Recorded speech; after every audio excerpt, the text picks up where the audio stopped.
En el año 14 del rey Ezequías, que Seraquerib, rey de Asiria, subió contra todas las ciudades fortificadas de Judá y las tomó.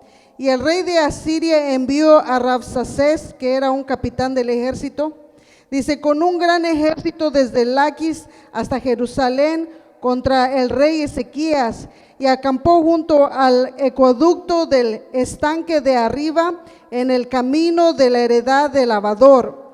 Y salió Eliakim, hijo de Hilcías, mayordomo, este era mayordomo del rey, y Sebna, escriba, ese era un cronista, y Joá, hijo de Asaf, canciller. Aleluya.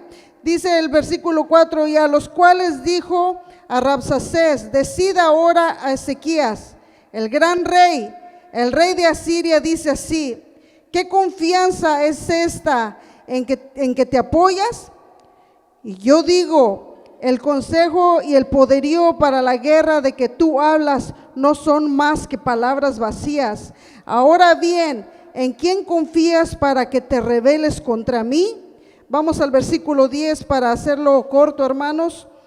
Dice el versículo 10, ¿acaso vine yo ahora a esta tierra para destruirla sin Jehová? Jehová me dijo, sube a esta tierra y destrúyela. Entonces dijeron Eliakim, Sebna y Joá a Rabsacés, te rogamos que hables a tus siervos en arameo, porque nosotros lo entendemos, y no hables con nosotros en lengua de Judá, porque los oye el pueblo que está sobre el muro. Y dijo el Rabsacés, ¿acaso me envió mi señor a que dijese estas palabras a ti y a tu señor, y no a los hombres que están sobre el muro, expuestos a comer su estiércol y beber su orina con vosotros? Entonces el Rabsacés se puso en pie y gritó a gran voz en lengua de Judá, o sea, en hebreo, diciendo, oíd las palabras del gran rey, el rey de Azarías. El rey dice así: no os engañe Ezequías, porque no os podrá librar, ni os haga Ezequías confiar en Jehová, diciendo, ciertamente Jehová los librará, no será entregada esta ciudad en manos del rey de Asiria. Vamos a orar, hermanos, vamos a cerrar nuestros ojos y vamos a decirle al Señor que sea el que hable, Él en esta hora, aleluya. Dios mío, estamos en esta hora delante de tu presencia, dándote la gloria, la honra y la alabanza, Padre, porque tú eres bueno y misericordioso. Y tú sabes el corazón que en ti confía, Padre Santo. Y dice tu palabra que tú lo libras en el tiempo de la angustia, Señor, y lo rescatas del hoyo del enemigo de su alma, Padre. Te damos gracias en el nombre de Jesús por los que podemos estar aquí aún de pie, Señor. Y te damos gracias por los que han de venir, Padre Celestial, aleluya. En el nombre de Jesús, Señor, habla en esta tarde. Gracias, Padre, en el nombre de Jesús. Amén y amén. Le invito a que tome su asiento en esta hora, hermanos, y que me tenga paciencia. Me estaba diciendo el pastor, ¿sabes qué? Quiero que traigas la palabra, y honestamente, ¿sabe qué fue lo que yo respondí? Le dije, ¿sabes qué? Mejor dile al hermano Nacho, le digo, a mí déjame lo mío en las alabanzas. Y me dijo, no quiero que lo hagas tú. Y la verdad, honestamente, hermanos, que no es cualquier cosa a traer la palabra de Dios. En primer lugar, yo tengo temor, y en segundo lugar, ya hace mucho que no lo hago y me da nervios también. Así es que téngame paciencia, soy honesta con usted, pero aquí estoy, hermanos, aquí estoy. Entonces, lo que yo quiero traerles en esta tarde, hermanos, la verdad no encontré título para mi tema porque es muy difícil haber encontrado un título para este tema. Pero yo estoy aquí, hermanos, para decirles que estaba pensando anoche, Señor, ¿qué es lo que voy a traer? ¿Qué es lo que voy a traer? Empecé a mirar en los tiempos que hemos estado viviendo, ya 2 años son que estamos viviendo en la pandemia, ¿verdad? Y en estos 2 años, si lo vivieran en los tiempos de Israel de antes, hermanos, se asimila a las plagas que a veces ellos tenían. Como un ejemplo, bueno, no es tan grave así, pero no sé si usted se acuerde cuando Dios liberó a su pueblo de Egipto, dice que que el corazón de Faraón se empezó a hacer duro y duro y duro, y ¿sabe qué? Dice que las plagas empezaron a venir y a venir y a venir a la gente, y empezaron a morir mucha gente de hambre, de enfermedades. Era el ángel de la muerte que iba pasando, pero ¿sabe qué? Dice la palabra de Dios que Dios estaba con su pueblo y los protegía y los cuidaba. Y dice que la muerte iba pasando, iba llevando a mucha gente, pero ¿sabe qué? El pueblo de Dios estaba confiado en su Dios. La palabra de Dios en esta historia habla de un rey que en aquellos tiempos, hermanos, él estaba fortalecido, o sea, en fortaleza que todos los pueblos de alrededor le temían. Un rey malo, malvado, despiadado. Hermanos, este rey dice que cuando traía a su enemigo, cuando vencía a su enemigo, dice que lo esclavizaba de tal manera que para que ellos no tuvieran derecho de nada ni de levantarse con otros pueblos en contra de él, les cortaba la lengua, les cortaba los miembros de su cuerpo y los hacía trabajar de una manera tan vil que ellos no resistían ese sufrimiento. Entonces todos los pueblos le tenían miedo. Y ¿sabe qué, hermanos? El reinado de Israel se dividía en dos partes, se dividía en el sur y el norte. El reino del norte era Israel, el reino del sur era Judá. Y dice la palabra de Dios que el rey de Israel dice que se rebeló contra Dios. Dios los rescató de Egipto, los sacó, y cuando salieron de Egipto, hermanos, ellos tomaron las tierras que Dios les había prometido.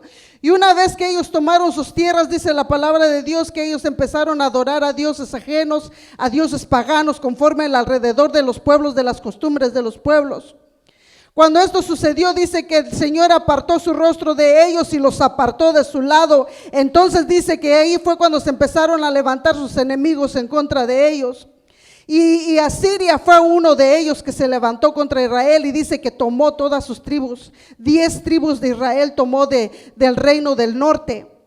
Entonces dice que cuando Ezequías vino a ser rey de Judá, que era el reinado del sur, dice que él era un hombre justo. Cuando él vino, hermanos, en el tiempo que él empezó su reinado, dice que todavía los israelitas en Judá, en Jerusalén, tenían altares a los dioses paganos y aún adoraban a la serpiente. Yo no sé si usted ha escuchado la historia de la Biblia que dice que Moisés levantó una serpiente porque el pueblo de Dios estaba enfermando, se estaba muriendo. Entonces, para que ellos levantaran su vista hacia el cielo, hacia arriba, dice que Moisés levantó una serpiente, símbolo de Jesucristo que había de ser crucificado.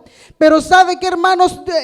Moisés no lo hizo con la intención de que esta serpiente fuera adorada como un dios. Era un símbolo o un tipo de lo que iba a suceder en el futuro para nuestra salvación. Pero dice que el pueblo de Israel seguía adorando y seguía quemando incienso a esta serpiente. Entonces, cuando Ezequías vino, dice que él derrumbó esa serpiente de bronce. Dice que derrumbó todos los altares que habían allá en ese lugar donde se adoraban dioses paganos. Y dice que su corazón fue recto delante de Dios. Pero ¿sabe qué, hermanos? En ese tiempo estaba este rey Sennacherib, que representa al diablo, hermanos, un opresor. Y él tenía en cautiverio al rey de Israel y a todas las demás tribus que había tomado. Y dice que se los llevó, los sacó de Israel y se los llevó a su pueblo. Bueno, antes del rey Sennacherib había uno que dice que él fue el que se llevó cautivo a los hijos de Israel. Y dice que empezó a meter su gente, ¿y sabe qué fue lo que pasó? Dice que Dios levantó leones literalmente, para empezar a matar a la gente que habitaba esa tierra, porque esa tierra le pertenecía a Israel. ¿Y sabe qué fueron y le dijeron al rey? ¿Sabes qué, rey? Este Dios que temían o que temen ellos ha levantado leones y nos está matando a todos. Entonces dijo el rey: ¿sabes qué? Vamos a mandar a un sacerdote cautivo a esa tierra y que les enseñe a ellos a temer a Jehová. Y no creía en Dios, hermanos. Era un hombre que no creía en Dios, pero sabía que nadie había poder levantado su mano como el Dios de levantar estos leones que estaban comiendo a la gente. Y dice que vino el sacerdote, lo trajeron del cautiverio y le empezó a decir al pueblo: ¿saben qué? Que hay que temer a Jehová y Dios va a parar esta mortandad de estos leones que están matando a la gente. Y ¿sabe qué? La gente temía a Jehová, pero al mismo tiempo ellos temían al Dios diciendo: oh, Dios existe. pero ellos no dejaban la adoración a sus dioses paganos. Ellos no dejaban las costumbres paganas. ¿Y qué fue lo que pasó? Dice que Dios se apartó de ellos. Pero había un hombre, y era un remanente pequeño, 2 tribus, Judá, Israel. Este hombre, Sennacherib, lo quería todo. Dijo, todos van a estar bajo mi yugo, todos van a estar bajo mi gobierno. Entonces solo le faltaba Jerusalén para tomarla.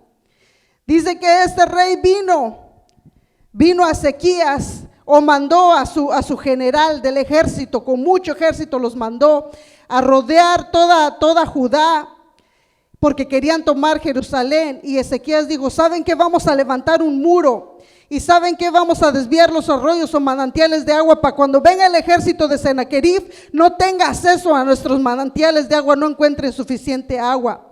¿Sabe qué pasó, hermanos? Dice que cuando vino el ejército, el capitán del rey Sennacherib, dice que les dijo a los representantes del rey Ezequías, dice, ¿quiénes son ustedes que se rebelan contra mi rey?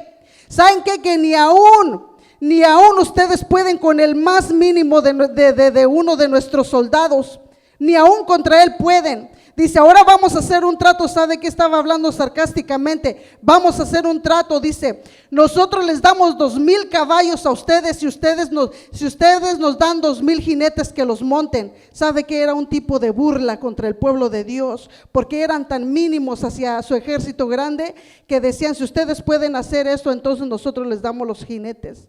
Hablando sarcásticamente. Y sigue contando la historia, que dice, ¿quiénes son ustedes para que se rebelen contra el pueblo? A ver, díganme, ¿ustedes han oído lo que hicieron mis padres con su pueblo de ustedes? ¿Ustedes han oído cómo hemos tomado todo alrededor de los esclavos que tenemos de los pueblos de alrededor? Díganme, ¿qué Dios de ellos pudo haberlos salvado de la mano del rey? No hubo ni un Dios. Tampoco, si no hubo ningún Dios que se levantara y los salvara, menos su Dios de ustedes va a poder salvarlos de la mano del rey.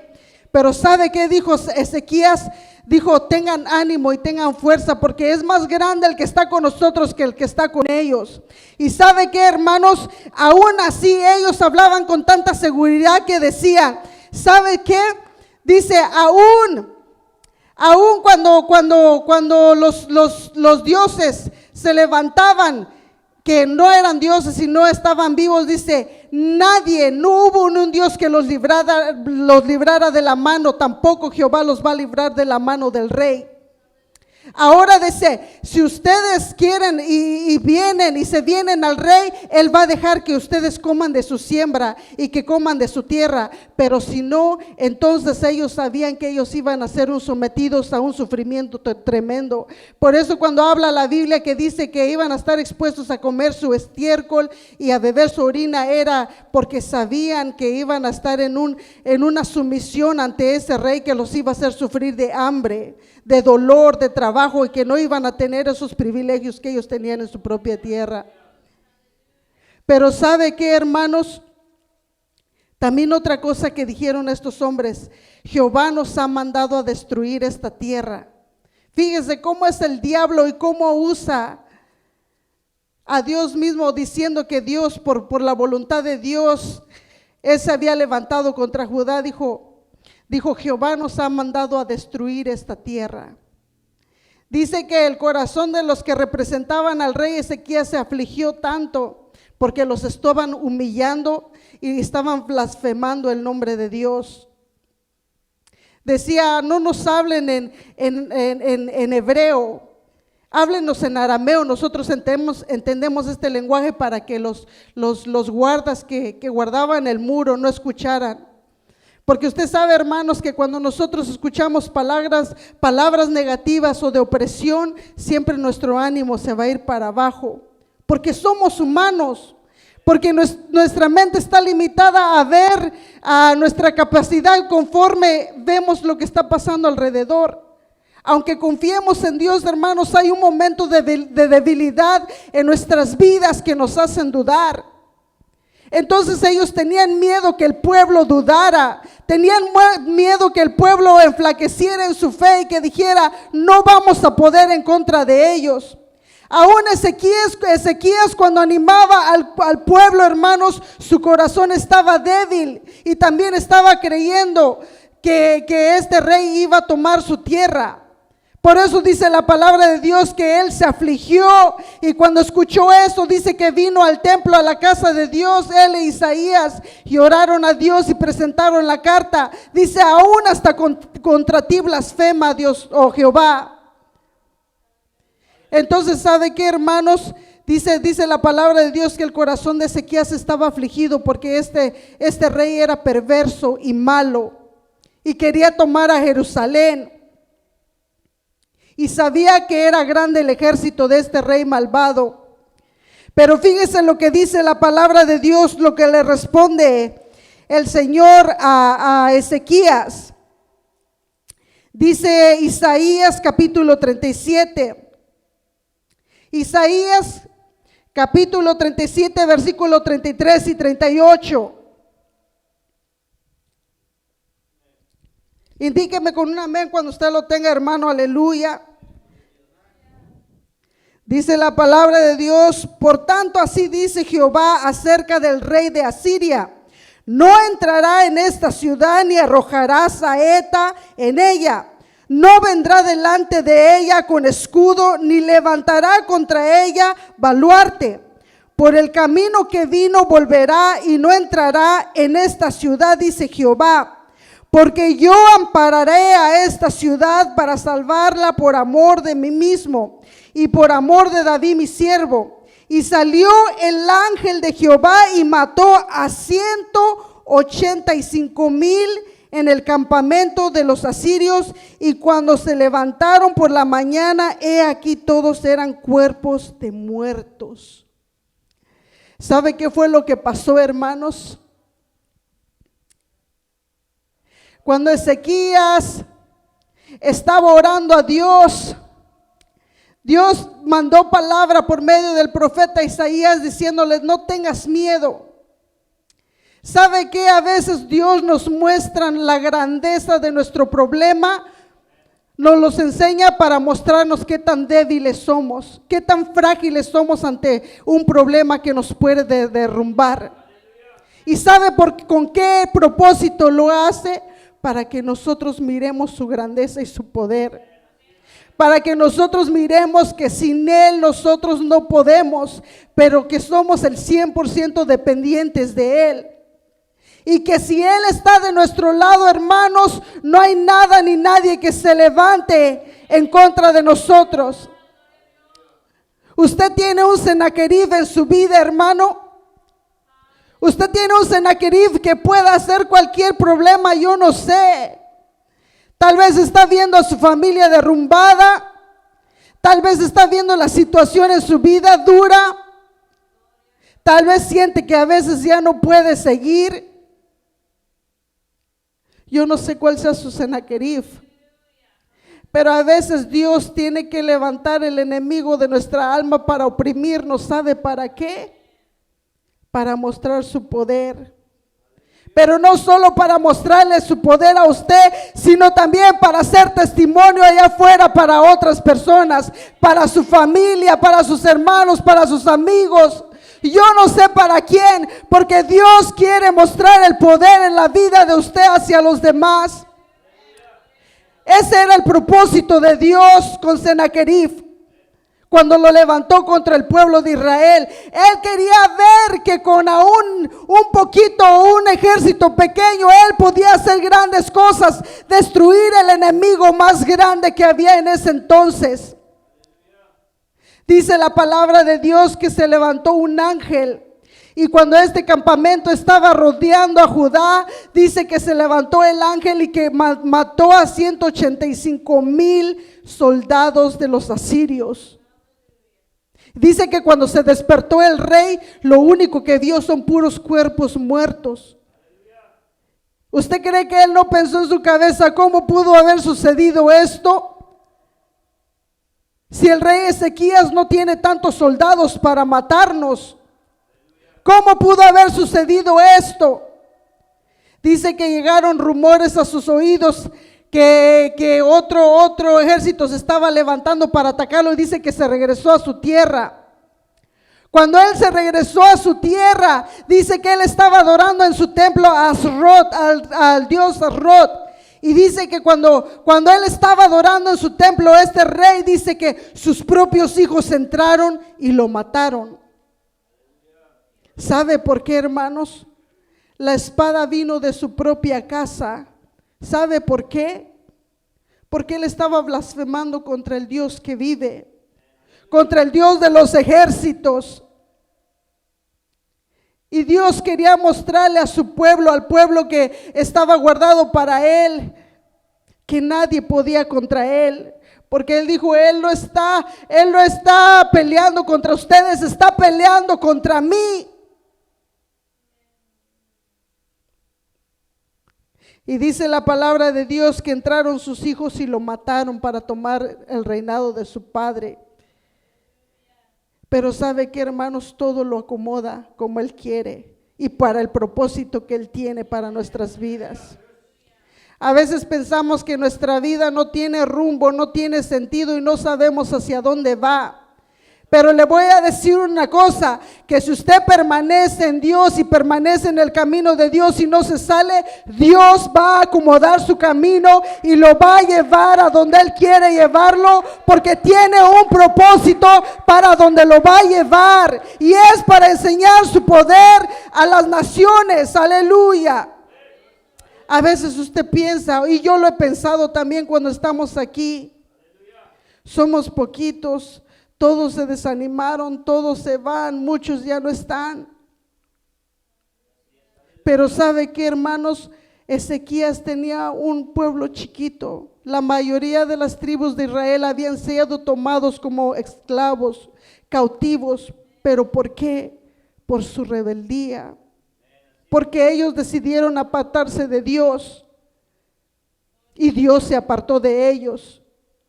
Pero dice la palabra de Dios que Ezequías fue un hombre justo, un hombre que apartó los dioses del pueblo de Judá, un hombre que tumbó los altares y que solamente hizo uno y les dijo al pueblo, aquí es donde van a ofrecer sacrificio a Jehová. Había un rey justo. Y sabe que, hermanos, Dios siempre va a estar con el corazón que sabe que es justo y con el corazón que sabe que puede trabajar con Él y puede cumplir su propósito. A veces es duro caminar con la minoría, porque casi siempre queremos ir con la mayoría. Si dicen, si todos o la mayoría está ahí, es porque algo no está bien aquí. Así pensamos como seres humanos. Es lo que pensaba el pueblo, que porque todas las naciones adoraban a dioses paganos y eran prosperados, ellos pensaban que estaba bien, pero ellos no sabían o no pensaban cuál iba a ser el fin de ellos. ¿Y sabe cuál era el fin de ellos? Que este rey malvado los tomó a todos cautivos, y dice que todas las naciones estaban bajo su yugo. Pero Ezequías se rebeló porque él no quiso estar bajo del yugo de este rey, de su gobierno. Entonces ellos estaban temblando también de preocupación, de miedo, porque son humanos. Aunque era un hombre que confiaba en Dios, aunque era un hombre que tenía el favor de Dios, pero era un ser humano que se preocupaba. Era un ser humano que podía ver el problema y decía, él estaba afligido en grande manera, y dice que vino y presentó la carta ante el altar de Dios. Y le dijo, mira, Señor, mira lo que ha dicho este rey. Aun cuando hasta contra ti blasfema, se preocupó porque es ser humano. Cuando nosotros pasamos una situación dura en nuestra vida, hermanos, nos preocupamos. Nos preocupamos porque aunque sabemos que Dios está ahí, pero a veces oramos y pensamos que Dios no nos escucha. Y sabe que a veces ha pasado que nos rendimos. Y mejor nos damos a lo que pensamos que es correcto en nuestra vida. Y es cuando fracasamos. ¿Sabe que, hermanos, en este tiempo de pandemia A veces nosotros lo miramos tal vez como injusto, pero Dios todo lo hace con un propósito. En este tiempo de pandemia es cuando más hermanos en Cristo se han enfriado.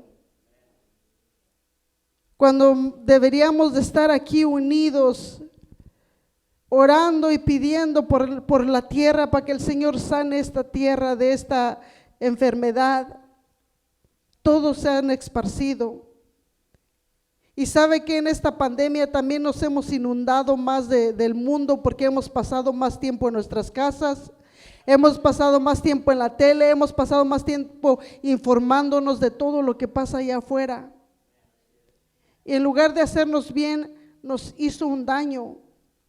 Porque sabe que cuando nosotros nos podemos congregar más tiempo, más días, hermanos, es cuando estamos reavivando nuestro espíritu, porque nos estamos alimentando de la palabra de Dios, porque estamos escuchando la palabra de Dios del ánimo y vamos caminando en el camino que Dios quiere que caminemos. Pero entre menos vengamos y nos congreguemos, hermanos, más nos estamos enfriando. ¿Y sabe por qué? Porque la palabra de Dios dice que dentro de nosotros hay una lucha constante. Y es una lucha que no para, es diario. Nuestro espíritu y nuestra carne están peleando entre sí. ¿Por qué? Porque el espíritu, el alma desea de Dios.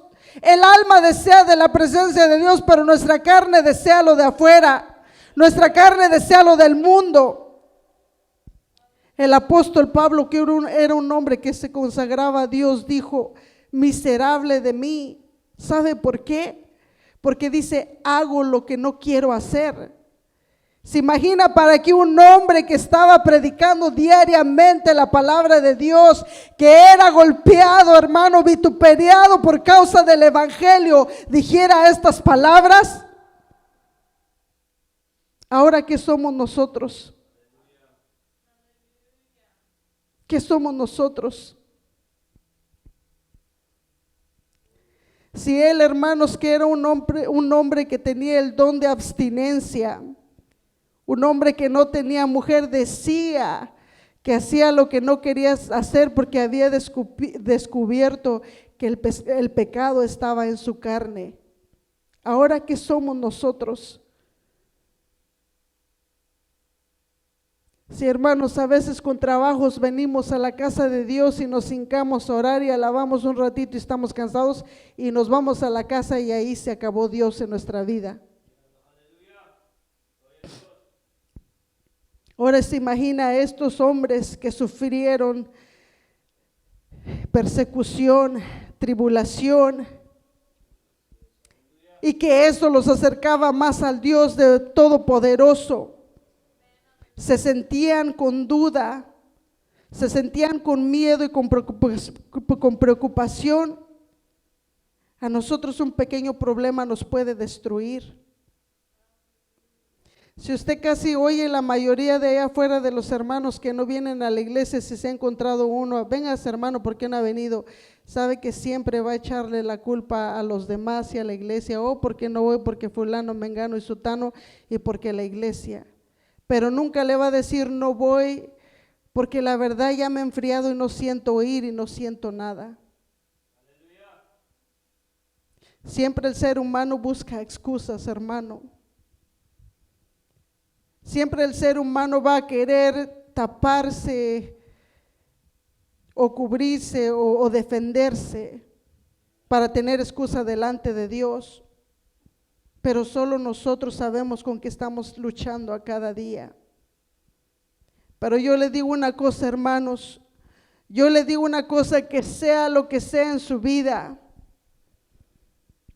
pase lo que pase en su vida, hay momentos que yo tengo que hincarme y tengo que ser sincera con Dios y decirle: Señor, yo tengo miedo.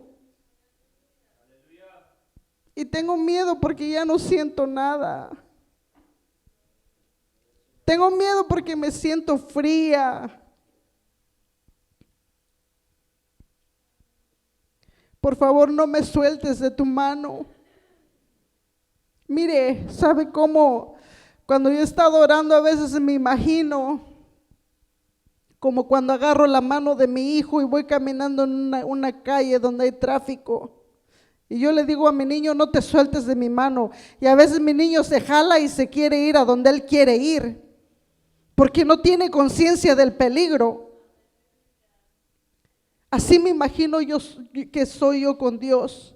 A veces yo le digo, Señor, yo sé que tú me llevas de tu mano, pero ¿sabes qué? Agárrame bien y no me dejes que me suelte de ti, porque yo me quiero soltar de ti e irme a donde yo quiero ir, pero tú no lo permitas. Tú agárrame, Señor.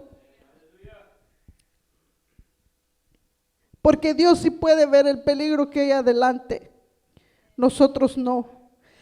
¿Sabe qué? Que hay peligros que nos pueden matar.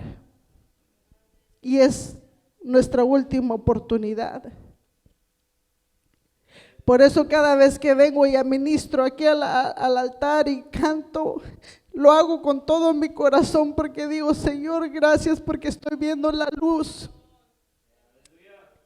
Gracias porque me diste una oportunidad más de ver a todos mis hermanos aquí en esta tierra, porque mañana no sabemos. Ahorita estamos aquí, hermanos, mañana no sabemos. Es en un abrir y cerrar de ojos que nosotros podemos pasar al otro lado de la eternidad. Y cuando estemos al otro lado de la eternidad, entonces ya no va a haber oportunidad. ¿Y sabe qué, hermanos? Vamos a desear estos tiempos que estamos aquí en la tierra. ¿Sabe por qué los vamos a desear? Porque vamos a decir, yo quiero otra oportunidad. Yo quiero otra oportunidad para ponerme a cuentas contigo, Señor. Hay muchos que ya se fueron, hermanos, y no tienen la oportunidad que usted y yo tenemos. Solamente no se separe de Dios. Solamente no se separe de Dios, porque aunque usted no sepa cuál es el propósito de Dios para su vida, pero téngalo por seguro que el Señor tiene un propósito en su vida. Téngalo por seguro que el Señor no lo va a dejar solo. Téngalo por seguro que si usted pasa cualquier cosa, que tribulación en su vida, Dios va a estar con usted aunque usted no lo vea. Dios va a estar ahí y Dios va a acomodar su camino y lo va a llevar a la victoria. Téngalo por seguro, hermano y hermana, porque ese es nuestro Dios. Dice la palabra de Dios que Él sabe el corazón que en Él confía y lo libra. Ese es nuestro Dios. Ese es nuestro Dios. Yo le pido que me acompañe a Isaías 40:10.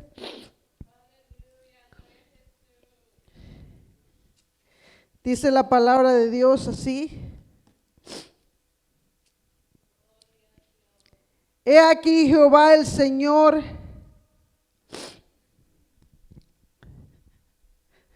indíqueme con un amén si usted lo tiene, hermano.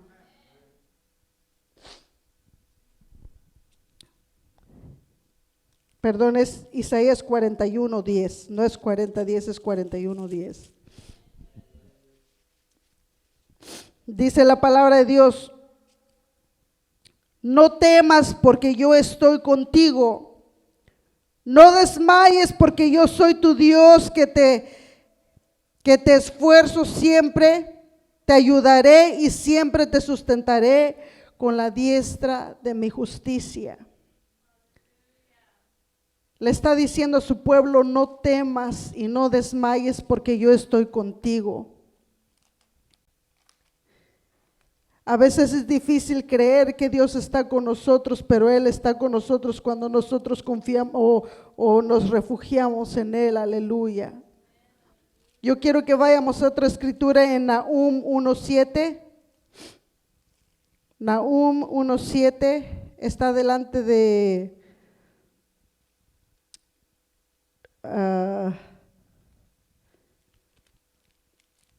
si no me equivoco, está delante de Miqueas.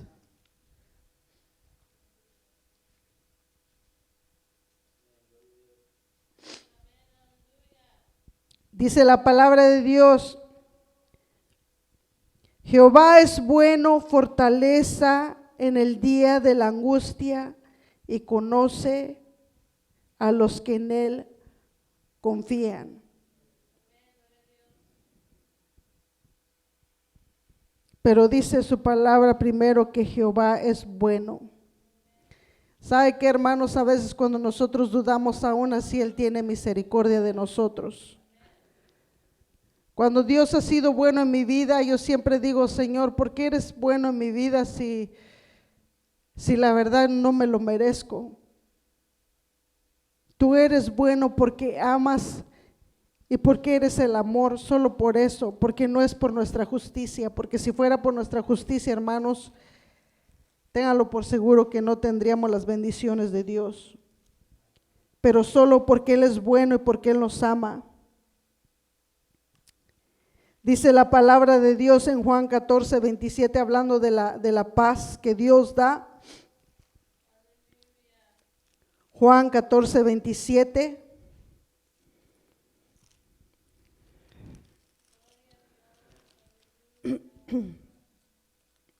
Dice la palabra de Dios: la paz os dejo, mi paz os doy.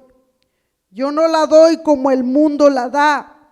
No se turbe vuestro corazón ni tenga miedo. ¿Sabe por qué Él recalca que no tengamos miedo? Porque cuando vienen problemas en nuestras vidas, lo primero que nosotros hacemos es entrar en pánico o en miedo del qué va a pasar, si mi problema se va a resolver. Eso es lo primero que nosotros hacemos, empezamos a dudar. Pero dice la palabra de Dios que cuando nosotros confiamos en Él tenemos paz y no tenemos miedo, amén. Y luego dice en Romanos capítulo 8, versículo 28. Y sabemos que los que aman a Dios, todas las cosas les ayudan a bien. Eso es a los que conforme a su propósito son llamados. Aunque nosotros veamos que las cosas van mal, pero dice que eso nos ayuda a bien conforme el propósito que Dios nos ha llamado y conforme el propósito que Dios tiene para su vida. Y quiero cerrar con esta escritura, hermanos, en el mismo capítulo, en el versículo 31, y fíjense lo que dice. Y esto es lo que concluye todo. Dice, ¿qué pues diremos a esto? Es una pregunta. ¿Qué pues diremos a esto? Si Dios por nosotros, ¿quién contra nosotros? Es una pregunta que usted se tiene que responder. Si Dios está con usted, ¿quién contra usted? Nadie. Nadie. Yo le animo, hermana y hermano, que en este tiempo que estamos viviendo nos levantemos verdaderamente y confiemos en el Señor. Hermanos, si nosotros de los poquitos que estamos aquí de verdad encendemos en fuego este lugar, provocando la presencia del Señor, le aseguro que cualquier persona que entre a este lugar lo va a sentir. Lo va a sentir. ¿Sabe por qué, hermanos? Porque Dios es un Dios de vivos y no de muertos. Pero está en nosotros. Nadie, mire, hermanos, el Señor dijo algo bien claro. Cuando Él no hallaba fe en un lugar, Él dijo que no podía hacer milagros. ¿Sabe por qué? Por la incredulidad de la gente. Si nosotros no creemos en el Señor y si nosotros, hermanos, no actuamos conforme a la fe, entonces nada va a pasar. ¿Sabe por qué? Porque Dios mueve su mano por medio de nuestra fe. Si nosotros no ponemos de nuestra parte, entonces el Señor no se puede mover en nuestras vidas.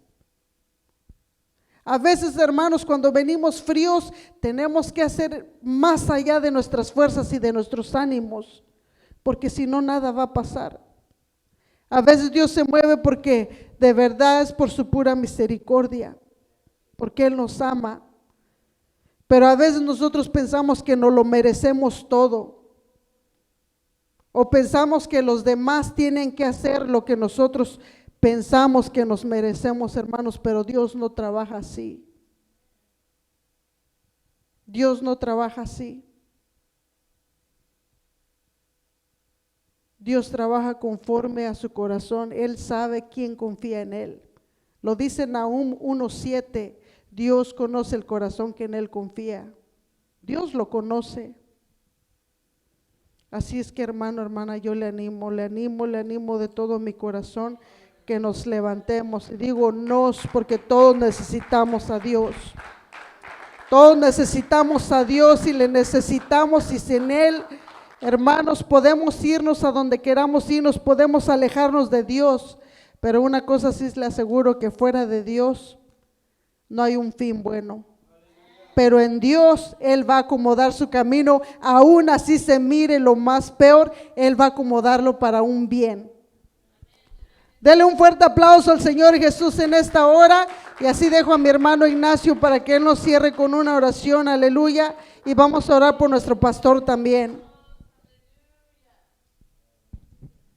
Gloria a Dios, denle ese fuerte aplauso al Señor, hermanos, en esta tarde. Gloria al Señor, tremenda palabra, gloria a Dios, aleluya. Tenemos que buscar, aleluya, su rostro del Señor primeramente, dice la palabra del Señor en Mateo, buscar